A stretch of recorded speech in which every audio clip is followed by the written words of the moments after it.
Martin was driving towards the next town as he had an important appointment for work in the morning.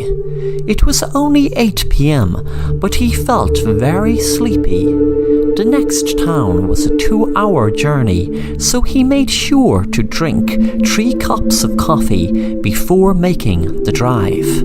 He would have loved to have been at home with his wife in bed, but he had to be at a meeting at 8 p.m, so he decided to drive to the next town and stay in the local motel. Back in Martin's house, his wife Martha rang Simon, who she was having an affair with. She said to him, "Come over, baby, he's finally gone. I can't wait until you get here, and we will make up for lost time." Simon smiled and said he will be looking forward also. Martin was feeling very tired and was cursing the coffee for not working. Suddenly he heard a thump. He realized he must have fell asleep. Then he realized he hit something. He was in shock and walked out of the car and nearly fainted when he saw a girl lying down dead on the road. He had just ran over a girl who must have been hitchhiking. He couldn't think of any other reason why she would have been out on the road in the dark.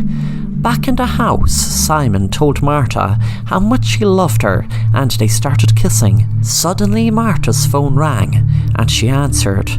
Martin was almost crying and said, "Sweetie, I just ran over a girl. I killed a girl, sweetie. She was on the street hitchhiking and I fell asleep and hit her." Martha said, "Sweetie, you need to call the police right away and tell them it was an accident." When Martin hung up, a man came out of the bushes and shouted at him, "You bastard, what did you do to my girlfriend? I was just in the bushes collecting a bag of weed and I come back and see my girlfriend ran over. You think you're going to get away with this?" Martin said, "Sir, I'm so sorry, but I didn't see your girlfriend. She must have been in the middle of the road. It was an accident." The man took out a gun and said to Martin, "You pitiful fool, you expect me to believe you will be punished for what you did? You will just get a slap on the wrist and maybe get a few months in prison at most. But they will just say it was an accident, so I got a different idea.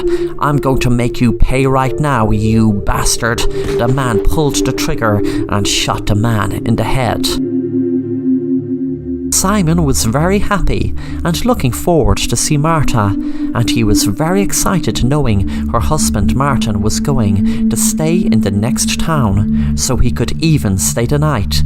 Suddenly something moved, and before he realized there was a girl with her thumb out just in front of him, he lost control at the wheel and hit her.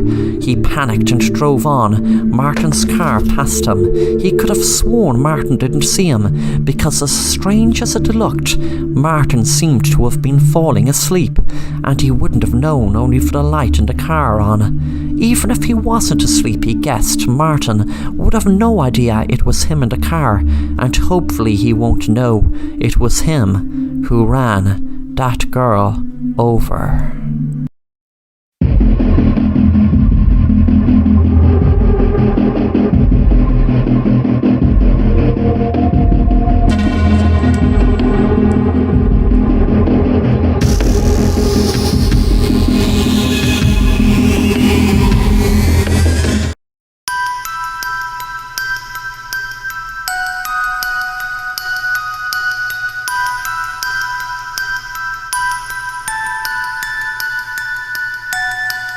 Brenda and Tony were driving along the countryside on a December night.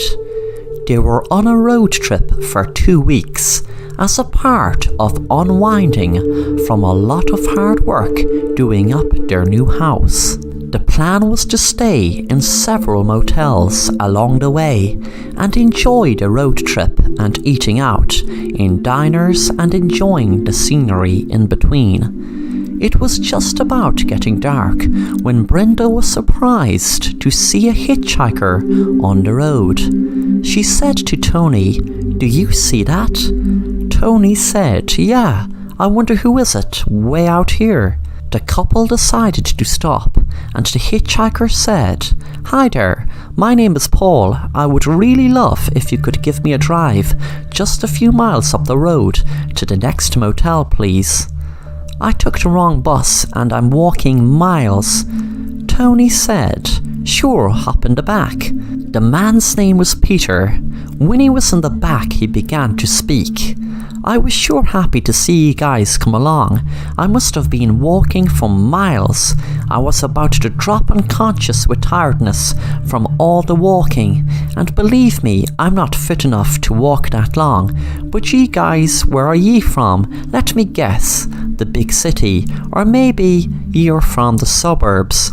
Maybe you're the type of people that look down on folk like me. Brenda and Tony found that comment to be strange. Tony said, excuse me? Why would we look down on you? Peter suddenly pulled out a gun and pointed it to Brenda's head and said, I'll tell you why you look down on me, because I've a gun held to your girlfriend, or is it your wife's head? And you're probably saying to yourself, I'm crazy. Tony said in a voice filled with fear and shock, what the hell, man? Put away that gun. Peter said, I do the talking around here, now keep driving. Brenda began to feel around her pocket for her phone and pretended to sneeze, to look down and press 911. When she did, she kept the phone on, hoping it would be traced. Tony said, look man, I don't know what's going on, okay? But I know that we did nothing to you, so please just put the gun away. Suddenly Peter shouted, stop the damn car. Brenda shouted, please, no, please stop, just leave us alone. When the car stopped, Peter shot Tony in the back of his head and he died instantly. The hitchhiker shouted to Brenda, you're lucky I'm not going to kill you, bitch. And he ran out of the car. Brenda picked the phone up and said to the 911 operator, please help me, please, my husband has just been killed by some guy we picked up. 10 minutes later, the police arrived and took a statement from Brenda. Brenda was sitting inside her home that herself and Tony had recently refurbished. There was a noise at the door, and a figure walked into the room. She could see that it was Peter the hitchhiker. He pulled out a gun and pointed at her. Then he smiled and said, bang, bang. She smiled back at him and said, I have your money, and thanks for taking this job. He actually was cheating on me all the while we were doing up our new home. Peter said, I actually must give you credit for this idea and coming up with the 911 call, etc. But as much as I'd love to stay around for tea, I need to get going, because if your police or neighbours see me, then who knows, tongues might start wagging and they might ask questions. Brenda asked, what do you mean? How will they trace you to all this? They never even saw your face. Peter said, I know, but I still have to tie up loose ends. Brenda said, what do you mean? Peter said, don't worry, it will be over soon. He lifted the gun and shot Brenda in her head. Then he walked into her bedroom and opened up her safe with her own finger he cut off just a minute ago. He was going to just go ahead and murder her husband for $100,000, but she had too much a big mouth and told him about a safe full of diamonds that only her fingerprint would open. He smiled when he looked at all the diamonds. Then suddenly he heard a ticking sound. He wondered what it was. He looked around the room to see. Suddenly all the doors and windows locked. He assumed it was some sort of alarm from the safe being opened at a time that wasn't scheduled. He heard the ticking get louder as he looked under the bed and saw that it was a bomb.